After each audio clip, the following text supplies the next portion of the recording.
Frente Oriente Medio, la trampa del GNL de la Unión Europea y la guerra de recursos.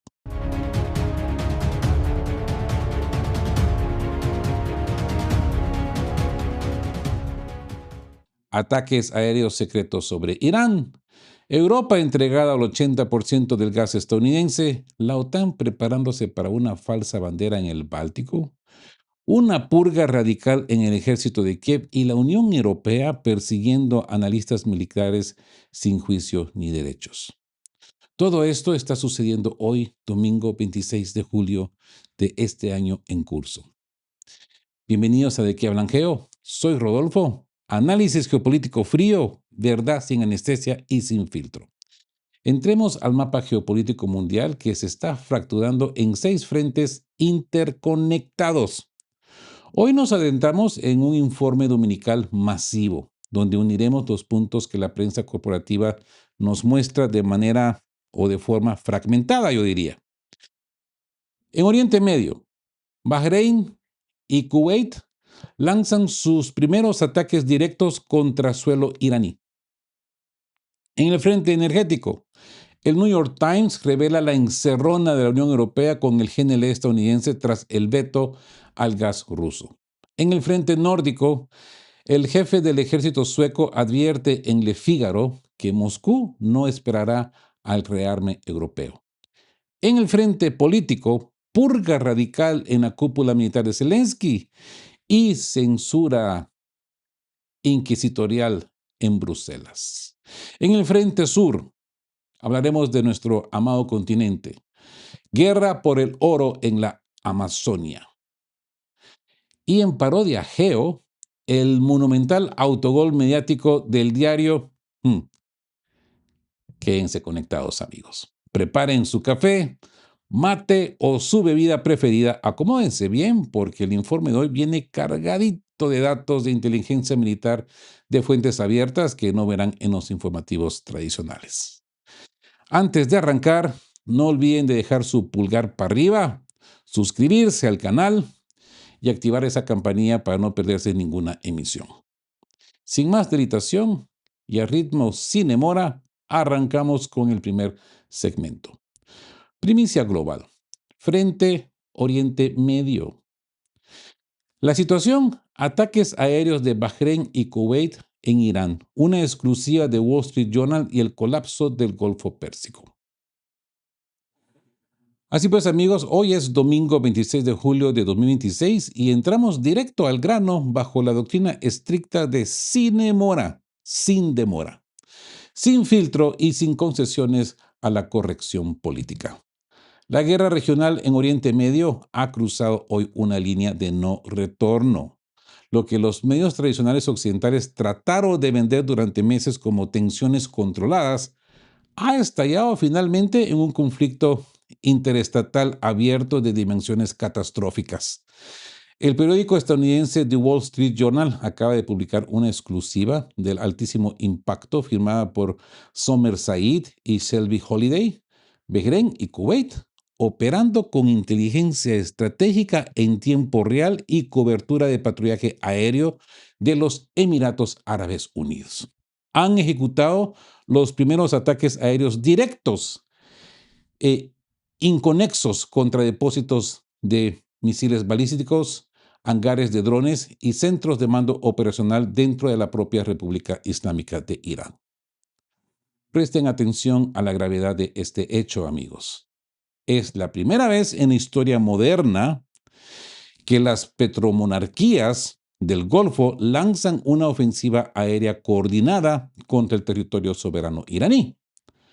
La narrativa idílica de los Emiratos como un oasis de estabilidad, un refugio seguro para el capital financiero e inmobiliario internacional en medio de un vecindario convulso, ha saltado formalmente por los aires.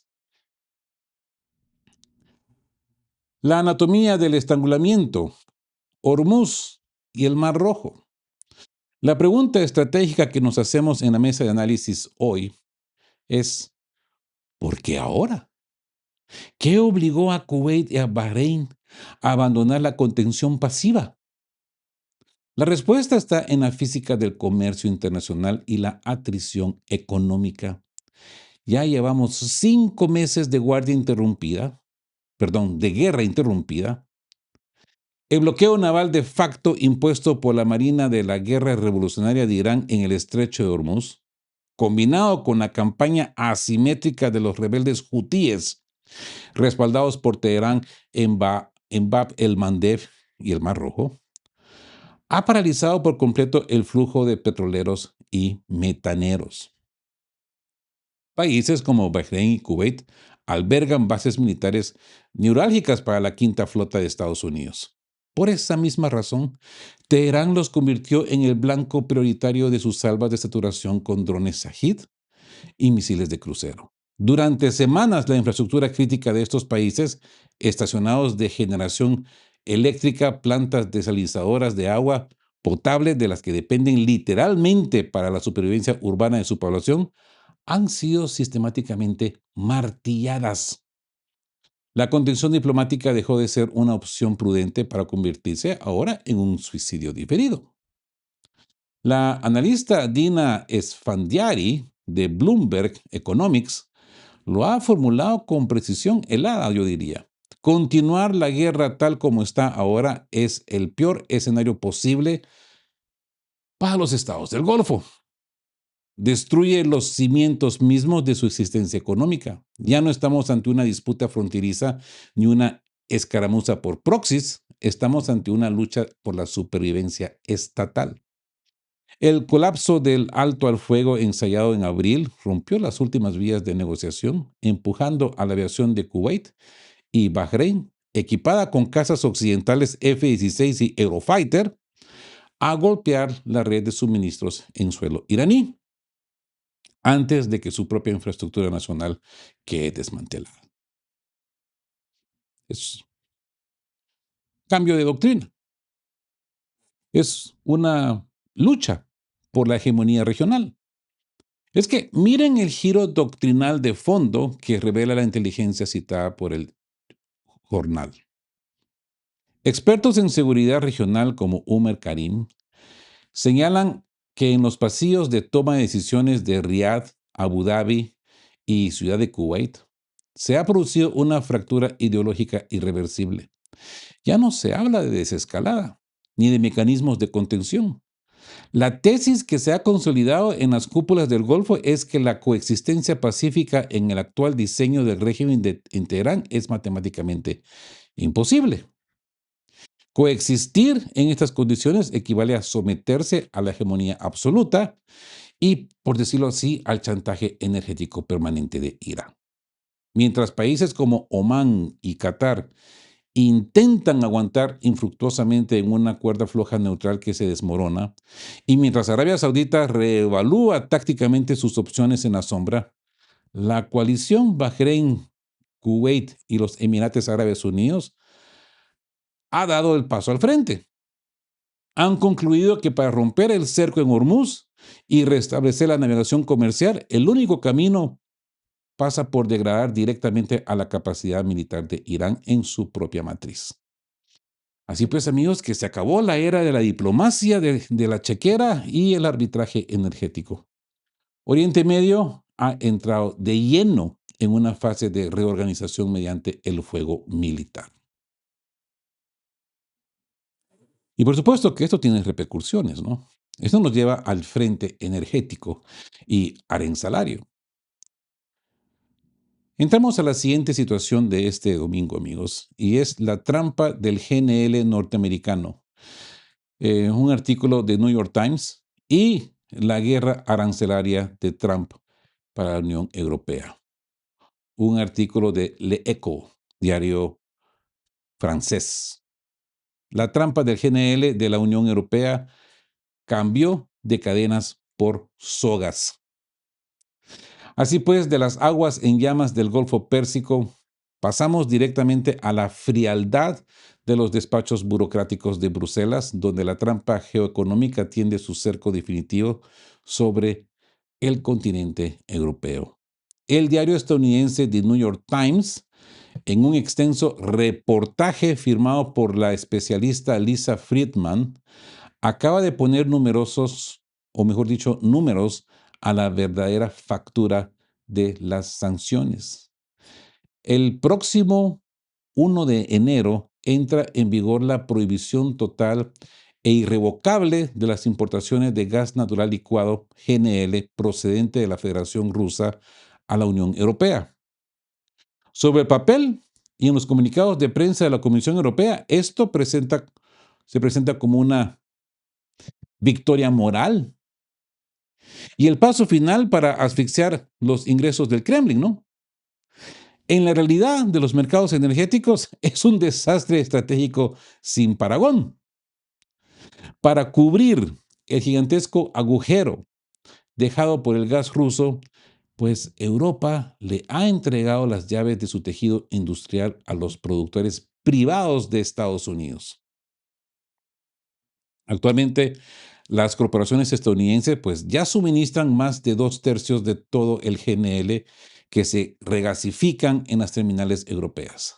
Para finales de la década, pues las proyecciones confirman que Estados Unidos ostentará hasta el 80% del mercado del gas en Europa. Observen la paradoja sangrienta. La Unión Europea gastó miles de millones de euros y sacrificó la competitividad de su industria pesada para liberarse de la servidumbre de los gasoductos rusos. Es que suena ridículo, ¿no? Únicamente para colocar la soga en los buques metaneros estadounidenses alrededor de su propio cuello. Aranceles, metano y el ultimátum de Washington. Lo que Bruselas parece haber olvidado es que la energía no es un bien neutro, es la herramienta de presión geopolítica por excelencia. ¿Y cómo responde Washington a esta absoluta vulnerabilidad europea?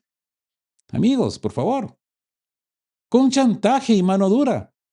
Tras la decisión de la Unión Europea de imponer una sanción de 890 millones de euros a la gigante tecnológica Google, la administración estadounidense, bajo el mando del presidente Donald Trump, ha respondido de forma fulminante, activando la investigación bajo el artículo 301 de la Ley de Comercio.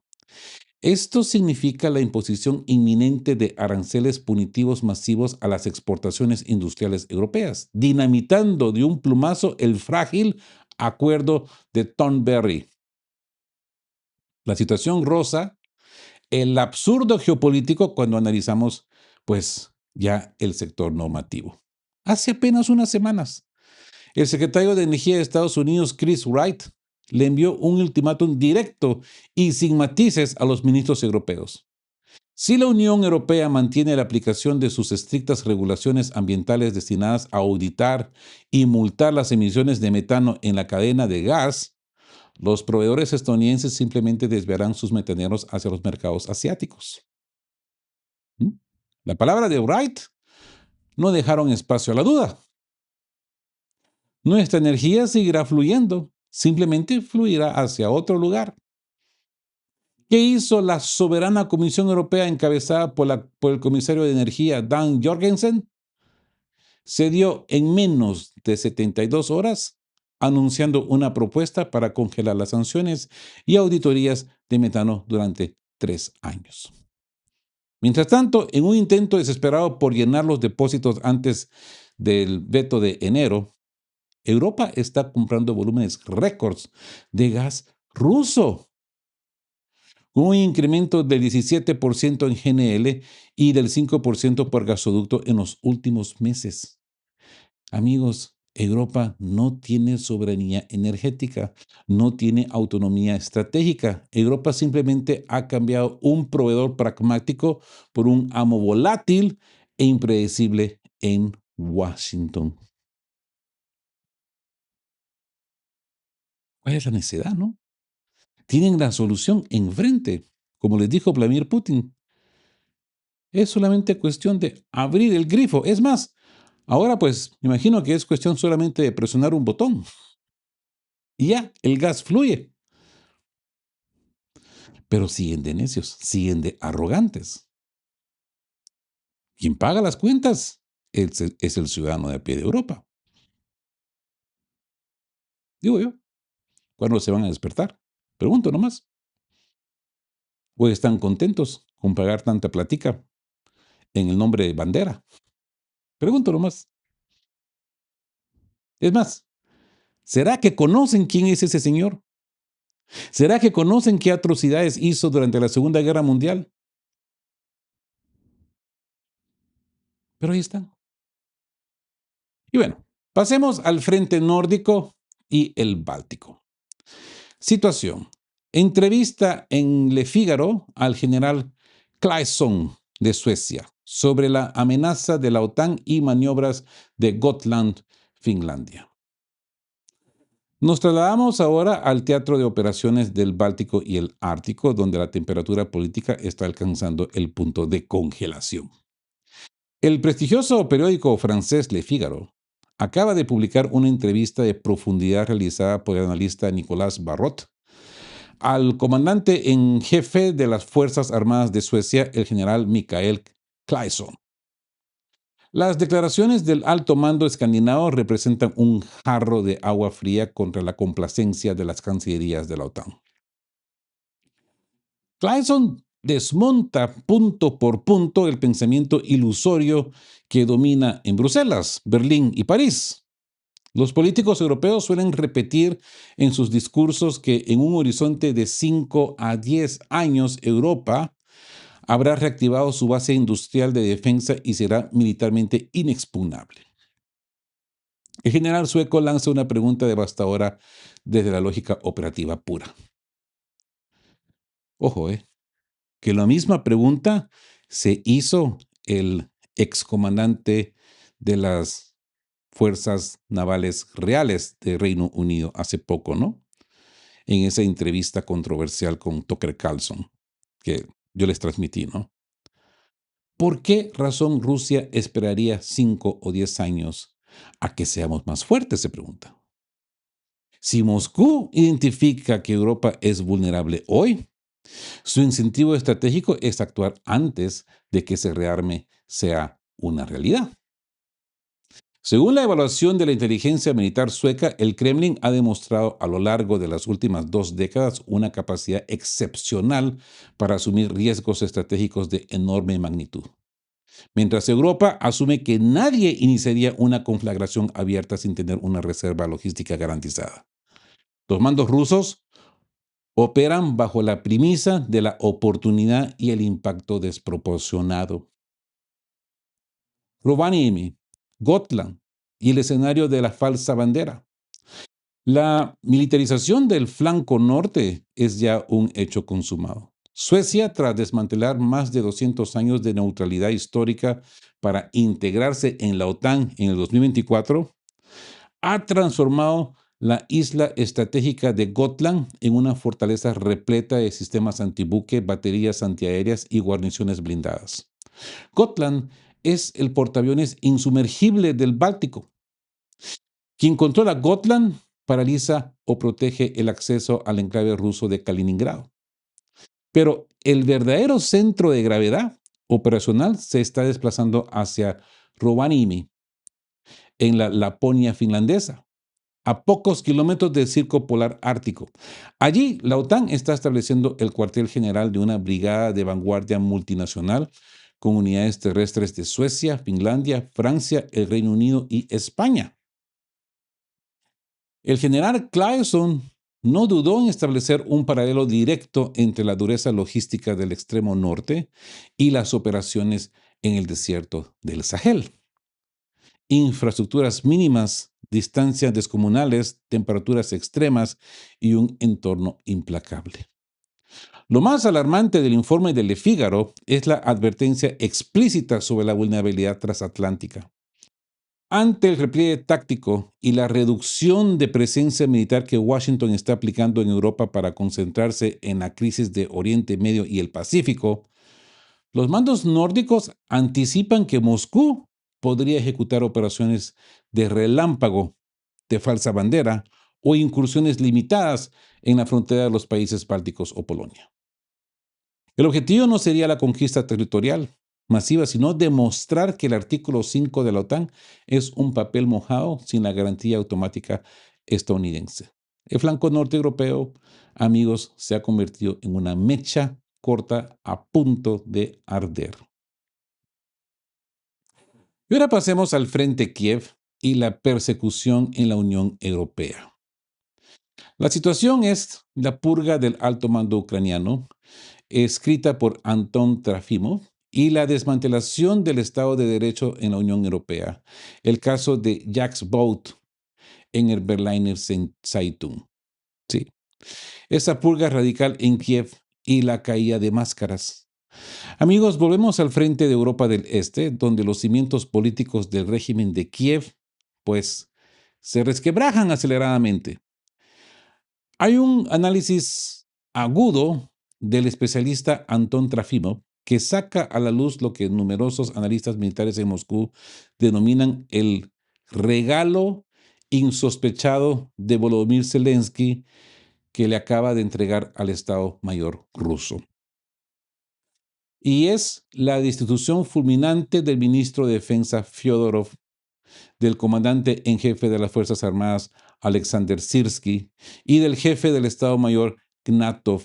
No es una simplemente reestructuración de gabinete, es una purga política en toda regla. Zelensky ha sustituido a la cúpula militar tradicional por figuras de la línea de la dura ultranacionalista. Pues ten atención, figuras de la línea dura ultranacionalista, colocando al general Igor Drapatey al frente del ejército y al general Igor Skibiuk en el Estado Mayor, al tiempo que la influencia del tercer cuerpo del ejército de Andrei Biletsky alcanza cotas inéditas. Es que miren, hijo, pongan atención, amigos. Las consecuencias diplomáticas de este movimiento son demoledoras.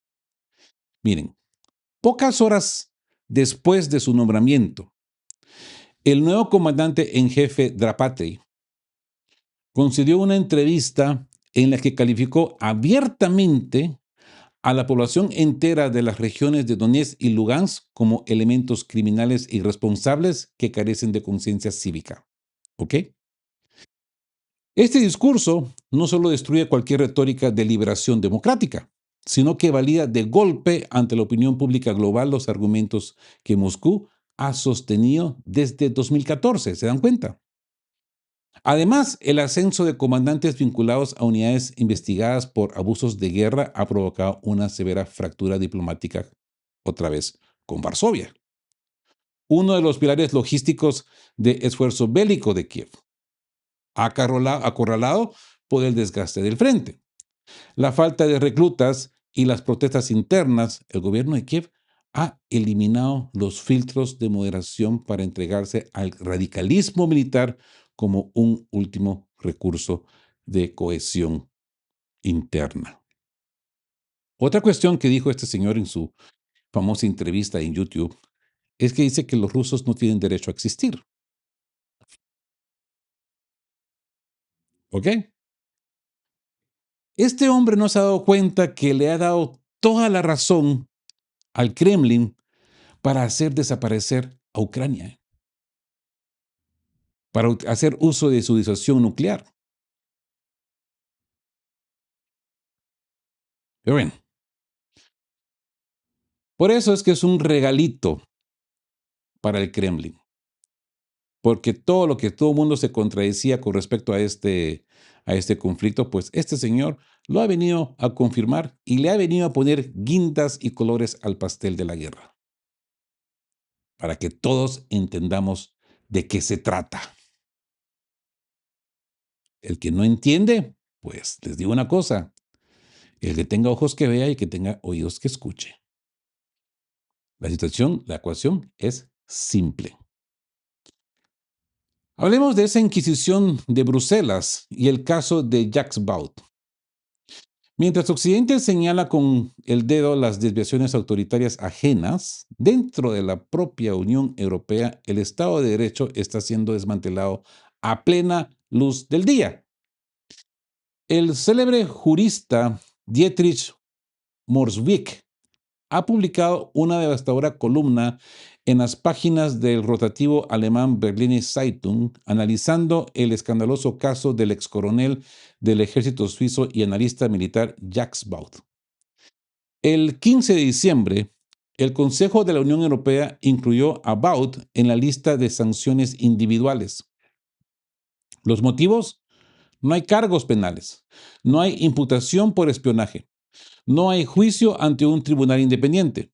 Bruselas lo sancionó por conceder entrevistas en medios de comunicación y libros públicos donde analiza las causas estructurales del conflicto en Ucrania desde una perspectiva crítica que la burocracia comunitaria etiquetó de prorrusa. ¿Mm? Las consecuencias para Jacques Baud son la muerte civil y económica, congelamiento absoluto de sus cuentas bancarias y tarjetas de crédito, incautación de bienes en territorio europeo, prohibición de tránsito y, la más grave, la ilegación de facto de su ejercicio profesional al convertir en delito penal que cualquier entidad o ciudadano le paga por su trabajo intelectual. Ojo, que no es el único caso. Yo he visto el caso también de una periodista alemana que al final de cuentas tuvo que moverse a Rusia y tuvo que rescatar a su madre porque también había sido perseguida. También está el caso de Mike. eh, ¿Cuál es el canal de Mike? Ah, Gente especial, Special Agent. Y lo último que he podido saber es que él no puede regresar al Reino Unido porque le han aplicado exactamente lo que le han aplicado a este señor. Y lo último que supe de Mike es de que lo vi con uniforme y va a integrarse a las tropas rusas. Pero bueno, esa es otra historia. Hay que analizarla más en profundo. Morsvieck demuestra con precisión constitucional cómo la Unión Europea pisotea el principio fundamental del derecho humano. Nulla poena sine lege. No hay pena sin ley previa, consagrado en el artículo 49 de la Carta de los Derechos Fundamentales de la Unión Europea. El Poder Ejecutivo de Bruselas actúa como juez, parte y ejecutor sin escuchar al acusado. Bajo la falsa premisa de proteger la democracia, las élites europeas están construyendo un régimen de censura administrativa e inquisición ideológica donde cualquier ciudadano que cuestione el rearme o la narrativa oficial puede ser despojado de sus medios de subsistencia de la noche a la mañana. Qué lindo, ¿eh? Ahora yo entiendo por qué muchos miembros de la comunidad de que hablan geo me escriben a veces como en código, ¿no? Ya, porque se les entiende que la censura los puede capturar y les puede crear daños. Igual, muy agradecido por sus comentarios. Fuerza, amigos. Bueno, pasemos a la guerra de recursos y operaciones tácticas. Entramos a la fiebre del oro en la Amazonia. Un artículo de The Guardian y el parte nocturno de guerra, impactos FAB en Odessa y Kharkov. El Frente Sur. La cruenta fiebre del oro en Sarare. Amigos, nos desplazamos brevemente al Frente Sur porque la atrición sistémica que analizamos cada domingo no se limita a Europa o Medio Oriente. También se extiende por las venas de las materias primas globales. Un informe de investigación publicado por The Guardian, firmado por Tom Phillips, expone la guerra no declarada que se libra en las profundidades de la reserva indígena de Sarare en la cuenca amazónica. Con la cotización internacional del oro marcando máximos históricos debido a la desconfianza generalizada en las divisas fiduciarias y la inestabilidad geopolítica, las organizaciones criminales transnacionales han transformado la minería ilegal en una operación de escala industrial. El poderoso cartel brasileño Comando Vermelho, Vermelho, ¿no? Ahí ustedes me corrigen, amigos portugueses. Comando Vermelho Ha introducido en la selva maquinaria pesada de dragado, redes de suministro de combustibles, toneladas de mercurio y explosivos militares para apoderarse de los yacimientos auríferos. Las Fuerzas Armadas han tenido que movilizar batallones de infantería de selva y comandos helitransportados para ejecutar operaciones de asalto de alto riesgo, destruyendo campamentos mineros fortificados. Lo que vemos en Amazonia es el reflejo directo de la fractura del orden global, la demanda desesperada de activos, refugio por parte de las economías centrales que están financiando ejércitos irregulares y devastando ecosistemas protegidos en el sur global. Si le interesa saber más de esto, eh, les recomiendo leer el artículo en completo de, de, este, de este diario. Em, Dejémoslo ahí porque hay mucho contexto político interno en Brasil y como no estoy empapado en el conocimiento de la política brasileña, prefiero mejor referirme al concepto, al contexto de este artículo. Ustedes saquen sus propias conclusiones, amigos. Así pues, pasemos a la parte militar nocturno. Impactos FAB en Odessa y el cerco en Kharkov. Cerramos el análisis estrictamente militar con la actualización de la parte de novedades del frente táctico para este domingo. En las últimas horas, la aviación táctica de las Fuerzas Aeroespaciales de Rusia ha ejecutado una compleja operación de saturación mediante el uso masivo de bombas aéreas guiadas con módulos UMPC de la serie FAB 1500 y FAB 3000. Ay, ay, ay, imagínense qué pepitazo, contra la infraestructura logística y portuaria de Odessa y Chornomorsk. Los impactos de alta precisión han alcanzado depósitos de munición pesada y terminales de carga en el complejo portuario, justo en el momento en que se procesaba el material logístico recién ingresado en la ruta del Mar Negro. Las detonaciones secundarias han provocado incendios a gran escalada y la paralización operativa de las instalaciones. Simultáneamente, en el sector de Kharkov, las fuerzas terrestres rusas continúan desarrollando operaciones de penetración táctica y en movimiento en abanico, consolidando posiciones en los flancos de las vías y de suministros ucranianas y apretando los nudos de atrición sobre los puntos de apoyo fortificados. Mientras, los diplomáticos en Bruselas y Washington pues continúan redactando comunicados de condena y paquetes de aranceles. En la línea de contacto, la cruda realidad del terreno la siguen dictando la superioridad de fuegos de artillería, la aviación pesada y la atrición física implacable. Y con esto, amigo, llegamos a nuestro nuevo segmento o bloque de parodia geo. Y hablemos del autogol de Bild. Situación, risas y desenmascaramiento del sancionalismo del medio alemán Bild. El monumental autogol de la prensa sensacionalista alemana. Sí, amigos, para cerrar esta intensa mega emisión de domingo, queridos amigos, damas y caballeros, hacemos la transición a nuestra sección más esperada y celebrada por la audiencia, Parodia Geo. Porque si bien la geopolítica nos exige un rigor analítico helado, la máquina de propaganda de los medios corporativos occidentales nos regala momentos de comedia involuntaria que merecen ser enmarcados. Presten atención a la última exclusiva mundial que acaba de perpetrar el famoso rotativo sensacionalista alemán Bild.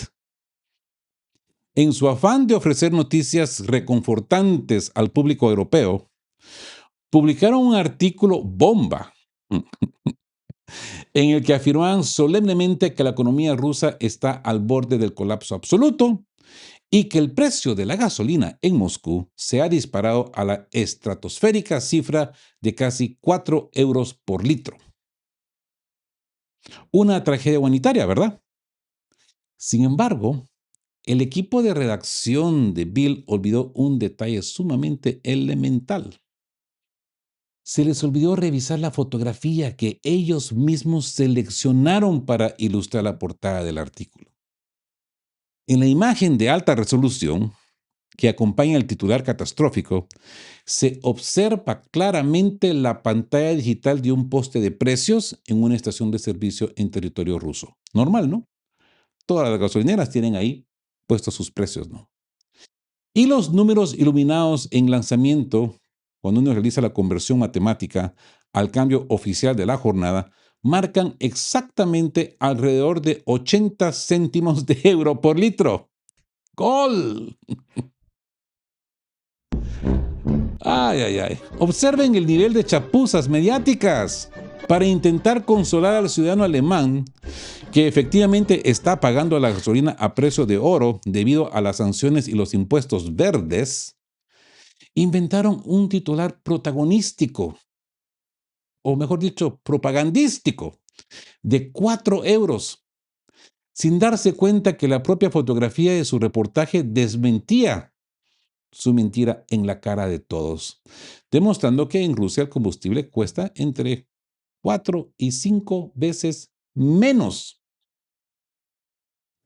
Es que ni para fabricar propaganda tienen la decencia de mirar la portada antes de darle al botón de publicar, ¿no? Ay, ay, ay, ay, ay. La moraleja de esta jornada es transparente. La mentira mediática suele tener las patas muy cortas, como siempre les he dicho. Pero la desinformación de la prensa sensacionalista europea cotiza directamente a la baja. Amigos, soy Rodolfo para De qué blanqueo. Verdad sin anestesia, rigor estratégico helado y humor ácido sin censura, ¿no? Les agradezco enormemente su sintonía en este domingo. No olviden dejar su me gusta, suscribirse al canal, activar la campanilla de notificaciones y compartir este informe estratégico en sus redes sociales. Nos vemos en el próximo Frente Informativo. Amigos, estén juntos, fuertes, siempre buscando por la verdad y sean justos. Quedamos guape. Chao, chao. Queremos recordarles que este espacio tiene un fin estrictamente educativo e informativo, basado en fuentes verificadas para fomentar una comprensión profunda de los hechos globales. Nos oponemos a la desinformación. Nuestra meta es el intercambio de conocimiento y análisis crítico, siempre bajo el respeto a todas las partes involucradas.